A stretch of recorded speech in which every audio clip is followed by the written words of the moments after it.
মাননীয় প্রধানমন্ত্রী। ধন্যবাদ মাননীয় স্পিকার। মাননীয় সংসদ সদস্য, আপনাকে ধন্যবাদ এই প্রশ্নটির জন্য। এই প্রশ্নটি স্বাভাবিকভাবেই একটি রাজনৈতিক দল বা একটি রাজনৈতিক সরকারের জন্য অত্যন্ত গুরুত্বপূর্ণ। মাননীয় স্পিকার, সরকারের নির্বাচনী ইশতেহারে ঘোষিত কার্যক্রমসমূহ বাস্তবায়নের সকল মন্ত্রণালয় বিভাগ 180 দিন 2026-27 অর্থ বছর এবং আগামী 5 বছরের জন্য কর্মপরিকল্পনা প্রণয়ন করেছে এবং তা বাস্তবায়নের জন্য এরই ভিতরে প্রয়োজনীয় উদ্যোগও গ্রহণ করেছে। কতগুলোর কাজ এর মধ্যে শুরুও করে দিয়েছে মাঠ পর্যায়ে। মাননীয় স্পিকার, ব্যক্তি নয়, পরিবারই উন্নয়নের মূল একক।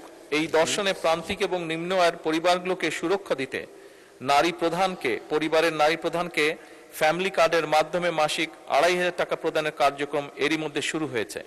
পাইলট পর্যায়ে এ পর্যন্ত 36টি ইউনিটের 60,000 পরিবারকে এই ফ্যামিলি কার্ড প্রদান করা হয়েছে এবং আগামী অর্থ বছরে ইনশাল্লাহ আমরা টার্গেট করেছি মাননীয় স্পিকার, সমগ্র বাংলাদেশে আমরা প্রায় 41 লক্ষ 20,000 টু বি প্রিসাইজ